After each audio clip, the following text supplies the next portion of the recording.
how to use the Swift Command Sargent EC620 control panel. As you can see, the power is currently off, so 12 volt is not on in this motorhome at the moment, and it's also displaying the time. If I now press the power on, power will now come on. You'll see it says heater error. It's just because it's connected up to this trimmer control panel here, and it's just letting us know that at that particular moment, until they connect, this control panel didn't have 12 volt connected. But after a few seconds, as you can see, they link up and the error code disappears. Okay, you'll currently see at the moment an L for leisure battery just here, a little lightning strike that lets you know you have mains connected, the time, and you'll see that the leisure battery is charging and that it's at 14.1 volts. You'll see fresh water just here and wastewater just here. So currently no wastewater in the waste tank, and about half in the fresh tank. Okay, if we now move across to this side, we have buttons. The top one, the little picture of the moon, turns the awning light on and off. This one here controls the dimmable lighting, so dimmable lighting on and off. And then this one here turns the rest of the lights in the motorhome on and off, and then all lights can all be turned on and off on their own individual switches. The last button on this side turns the water pump on and off.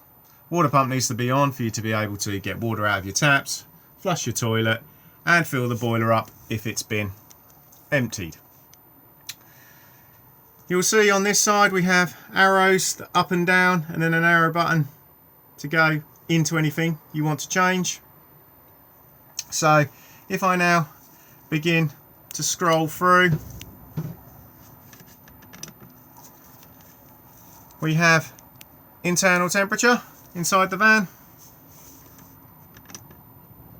AC limit, so all of these particular Sargent units have an AC limiter inside them.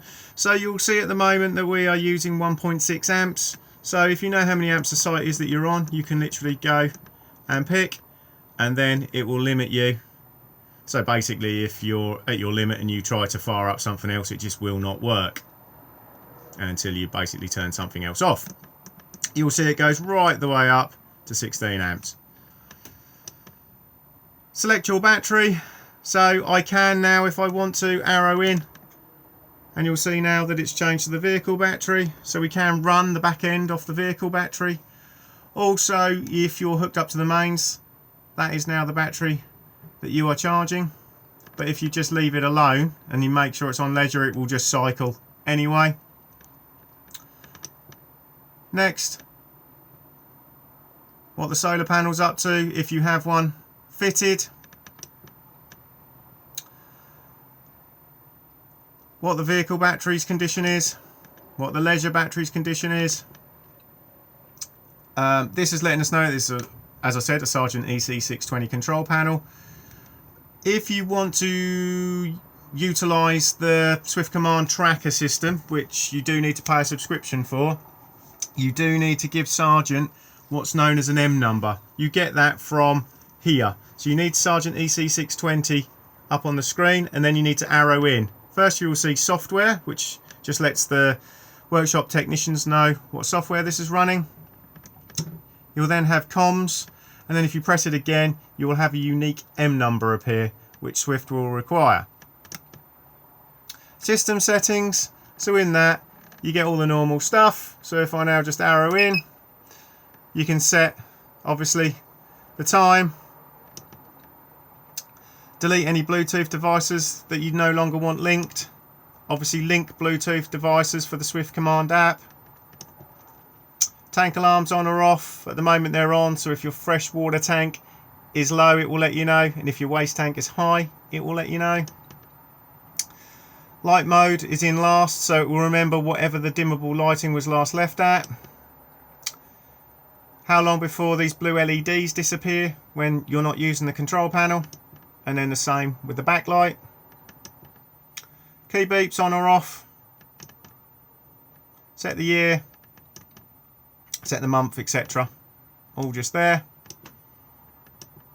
and then just exit back out again. We then have fridge settings.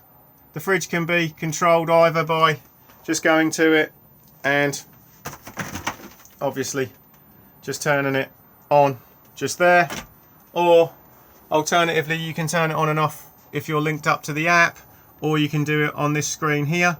So if I now arrow in, I can now put it on auto, put it on gas, put it on 12 volt maintain, or put it on main supply. But quite frankly, auto is the easiest one to have it on. Put the anti-condensation heater on or off. The heater needs to be on when the temperature outside is hot. It basically stops the unit from building up condensation and then a puddle of water appearing underneath it. It's letting us know that currently the fridge is not at full temperature at the moment. It's letting us know it's too warm, but once it's got down to temperature, it will let you know. The temperature control, and then basically back to the exiting again. Heater settings you don't need to worry about because you can't control this one through the Swift Command app. You do need an iNet box fitted.